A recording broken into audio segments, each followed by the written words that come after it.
Hello guys, in this video I want to expose the hypocrisy of the left in terms of how they will always try and protect certain groups from what would seem like racial discrimination based on that group having on average lower abilities. So what I'm talking about in this case is Sam Seder is going to be a social justice warrior for black people and for say Middle Eastern people or for South Asian people, and what he's going to do is basically defend them in any way he can to make it seem like their group isn't on average less intelligent, even though that is true. So he does this simply because he probably thinks that what he's doing is virtuous because it will prevent some racial supremacist idea, even though these sorts of facts don't lead to racial supremacist ideas simply because a person from a lower average IQ group can still have an IQ higher than somebody from a higher average IQ group. And it is possible, and so you can't judge individuals based on their race. So that fact does not necessarily lead to the conclusion that Sam Seder would have you believe. But I'm going to play this video and show you each of his points. I'm not one of Calling from a 518 area code. Who's this? Where are you calling from? I'm Johan L. Reimer, and I'm calling from New York. Johan, what's on your mind? Well, I thought I would quickly mention the whole racism thing and then move on to the subject of democracy. So what I want to say is that while it is irrational to judge individuals on the basis of race, and while actual racial qualities don't run along white supremacist lines, actually, well, you have Ashkenazi Jews at the top, and then Asians, and then whites, I believe, East Asians. But while they don't run along white supremacist lines, and while all individuals are different, I think I just want to state it is irrational to say that there are no differences that are biological, even if they're like a transient kind of difference, where you have somebody who is maybe affected epigenetically by the culture. So I just want to say that as a statement to put out there. But what I really want to talk about is the subject of democracy. Okay. So I'm going to lay out. Okay, well, all right. Everybody's upset now because they want me to push back on the fact that there are no racial differences. I mean, I don't know what hierarchy you're talking about. What do you mean by hierarchy? I see what you're saying. Ashkenazi Jews are on average smarter than say white people. How is that determined? I guess we're white too, but. Oh, we're white too. Okay. How now that we have determined that we are on average smarter than your average person? How are we measuring that? The IQ test, the standard IQ. Well, no, but you've heard. Okay, here he's going to start to question the validity of an IQ test, even though it's very well established that IQ tests are very good predictors of not only the success of your nation, but how successful you're going to be in terms of your annual income or your crime rate or whatever. So he's going to ignore all of those facts, but I will later show you evidence to what contrary to what he says. Me say before that the IQ test is contextualized, right? So in other words, it's like saying I'm a better athlete. Well, how am I going to measure that? Because I hit more home runs than that guy who runs the 40 in 6 seconds. Am I the better athlete? No, yeah, it is contextual. It's not supremacist. So if you want to say, listen, if you want to say that certain groups of people do better on an IQ test than other groups of people, that is demonstrable, okay? But to say that IQ is a measure of anything other than what that test measures is silly. No, I agree. IQ, average national IQ, is a good measure to predict the success of a nation. So here you can see the average IQ of each of a country and what the average annual income of that country is. And it's very, very clear to see that countries which have an average IQ below 75 have a relatively low average annual income, which is below about $7,000 per year. And countries above that, as the average IQ starts to increase, exponential increase occurs in average annual income of that country. And so to ignore this clear pattern that you can see is denying statistical realities and denying the biological basis for these realities. So, for example, certain races, these guys often say that races aren't based in biology. So here you can clearly see that people originating from certain geographical regions, such as Middle East or Europe or whatever, are clustered around a certain have higher frequencies of certain genetic variants than other groups, and they tend to be clustered in the variants that they have between these traits. And also you can see that the differences, these clusters of races, these races as well, seem to have different average IQs. So these separate clusters, which cause genetics to be different between races, the genetics which are different between races cause obviously intelligence to be different between races, because average IQs between these races are drastically different, ranging from the lowest in sub-Saharan Africa to the highest in China and in Japan and Korea. So to deny all this and to state that IQ doesn't measure anything or that it's arbitrary is a stupid understanding of what the facts say. I agree completely. All I'm saying is the fictionalist, like completely far left perspective, is it obviously can't be true. No, you're not saying that. You're saying, you're not understanding. For someone who is part of our master race, you are having trouble getting this. Listen carefully to me. Listen carefully to me, okay? Doing well on the IQ test means that you've done well on the IQ test. It doesn't mean... I agree with that. Right, okay, so if you want to say Ashkenazi Jews, on average, I don't know if this is the case, but I'll take your word for it, do better on the IQ test, that's fine. I mean, that's easily demonstrable. We can go and measure. But the point is, that's like saying, I'm going to measure the athletic ability of someone based upon baseball, as opposed to some other sport. And you're comparing apples and oranges. Okay, good. So I agree. There's no one on the far left who wouldn't say...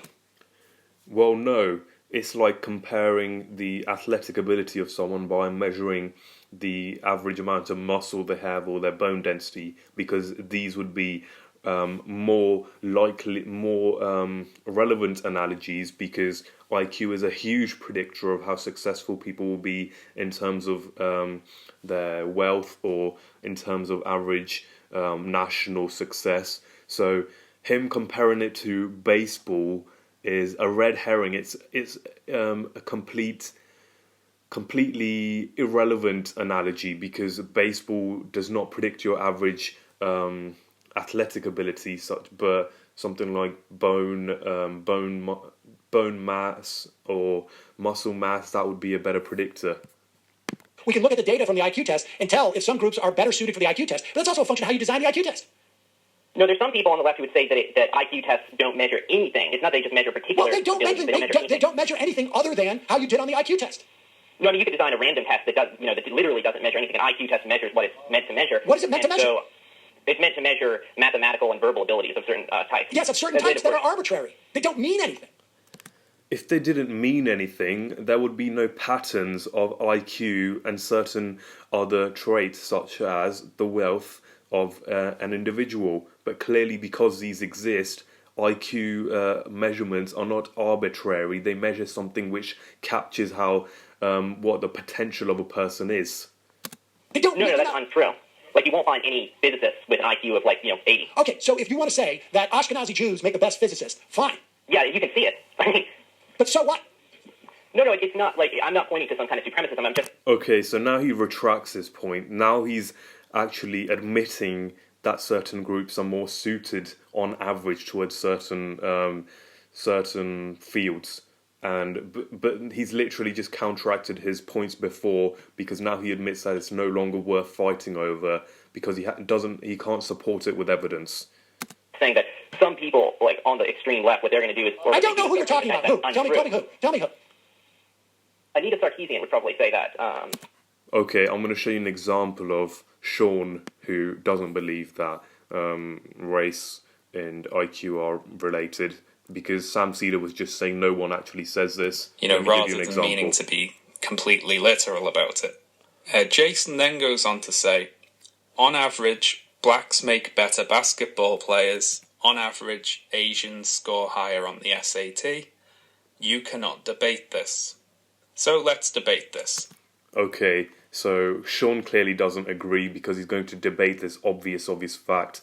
And basically what he does this whole video is just to poke holes at the measurement of IQ and certain crime statistics and all of that, and say they're biased, rather than providing evidence to the contrary, to the clear fact that certain groups such as sub-Saharan Africans or Middle Eastern people tend to have higher crime rates and lower average intelligence. He's not going to admit that. He just pokes holes in the measurements we use to compare these things between groups. So I'm going to go back to Sam Seder's video. Is she from Gamergate? Oh my God! Yeah, no, I'm not one of those Gamergate people, but I can probably think of you know people what? who would say it. You are. No one else knows who she is. Adios. Even if you want, this is just so disgusting. What I understand is how this guy's disproving his own premise. Because for someone who is of the master race, the Ashkenazi Jew, do not understand that... He's not disproving his own premise. The guy himself stated that you can be of a so-called highly intelligent on average race and still be a dumb person, or you can be a average low intelligence race and be a smart person. So he's not disproving anything. The IQ test measures only how you do on the IQ test. Can we also just... what if we didn't decide that SATs should be the measure of colleges, of whether you get it? Because it's certainly not necessarily correlated to grades. all of the colleges that Bates and SAT scores are clearly correlated with grades. What is he talking about? Bowdoin were early to that. They started doing that in the 80s, and there's no statistically significant GPA difference between those who submitted and those who don't. Exactly your point. And the second thing is, because I'm just so disgusted with and annoyed, and even some idiot like that who just called and doesn't know what he's parodying, this is the intellectual, quote-unquote, wing of resurgent racism in this country. It's the wine track version of what Linda Gordon was talking about. And if you want to take it on really material level... This summer, fucking advert. see real progress. Level... Everybody is interbred. Okay, so what everyone says is, this is racism. But what they fail to acknowledge is that these groups who have lower average intelligence do well in other things such as sports, in creative talents such as music, or in acting, or even, for example, blacks will be on average taller than East Asians or whatever. So they will claim that they will only use the measurement of intelligence to say that this is racist, but they won't clarify how certain, in other measurements, these races are actually superior to whites or to East Asians. So it's really misleading what they're saying here. In this country, man. I don't believe in any of this essentialist nonsense to begin with, but black people in this country were, frankly, going back raped for generations by white people. There isn't enough Ashkenazi Jews. I know. I mean, it's just ridiculous. And you're talking about an arbitrary visual characteristic which has to do with sun exposure. It is so ridiculous. No, race is not just how exposed you are to the sun. What a stupid idea. He's saying that race is just your skin color when clearly it's based in genetic reality. He's going to just completely deny that and claim that people just hate people of other skin colors. We say this every time, but the obfuscation they make is the difference between groups is the difference between races. And groups are different because of things like history and environment and the culture, all those things. It's not racial.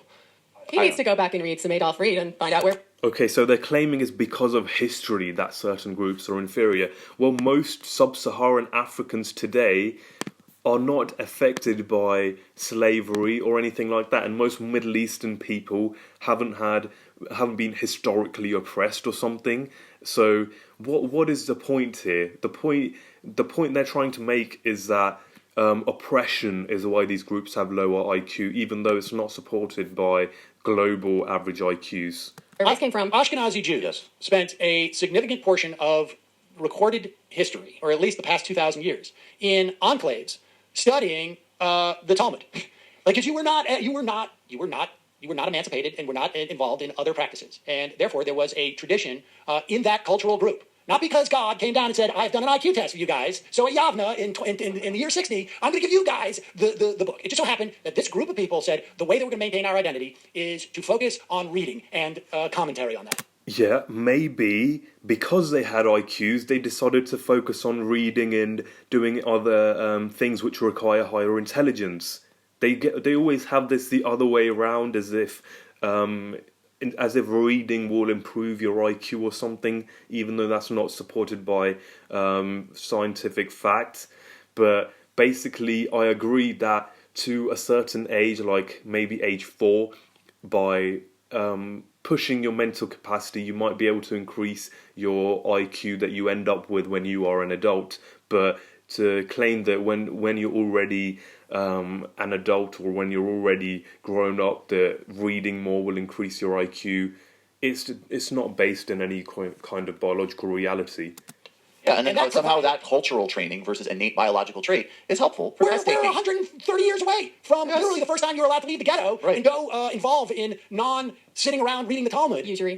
Usury. And just the coincidence, like black people have their own history of certain, like in their case, getting shut out, or like threatened with Exactly. death if they read. Exactly. Oh, yeah, no, And the killed idea, if you read, the murdered, idea, right? The idea that a arbitrary test that has been shown, where you can design the exact same test to favor other groups based upon what, like I could take kids in the city, and if I ask them all farm questions, they're going to do bad. I can structure everything the exact same way, but I just do all farm animals versus kids in the country, and you're going to get vastly different results. I already talked about that Aboriginal experiment in Australia. People should watch that. That's on YouTube. There's also one from a... Yes, but asking them about animals and asking such such things which can be learnt and aren't inherent is obviously not a comparable analogy to IQ and their intelligence. It's completely a red herring. Group they studied in Africa, where first they had people put a pattern together in a certain way, which was wrong according to the test, and then they asked the people who were doing it. They said, "Now can you do the test? Can you do the puzzle the way a fool would do it?" And then they did it according to the correct answer to the test. Like they just did a different pattern because they basically organized space in a different way because of the jobs they had to do in their day-to-day lives. It's really like just stop with these calls.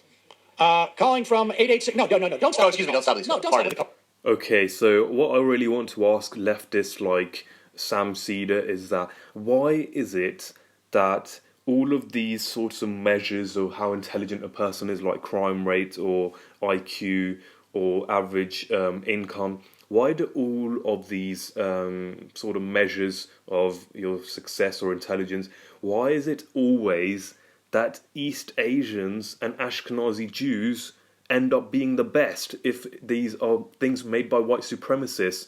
And why is it that blacks just happen to be at the bottom whenever these tests are applied? I'm not saying that black people are inferior or anything like that, but to claim that all of this is not biological and it's social, that means you've got to ignore the national IQs of these countries and how well they're doing. All of these, how much average annual income is in each country, because it's not as if we're only talking about America here. So, anyways, this in this video, I think has clarified a lot of the social justice arguments that Sam Seder uses to claim that black people are oppressed and that's why they don't do well, even though there's an average difference in groups which causes maybe potentially black people to have a higher crime rate, but he's not going to admit that. And these are the sorts of people that cause Asian discrimination by having affirmative action, because they don't care about Asian discrimination, and when racial discrimination actually occurs, they're completely blind to it. But when there's a history of oppression, they really want to protect that group. So that's why I wanted to show you guys the hypocrisy of Sam Seder. And if you agree with me, like the video, share and subscribe. If you disagree, dislike the video, and peace out.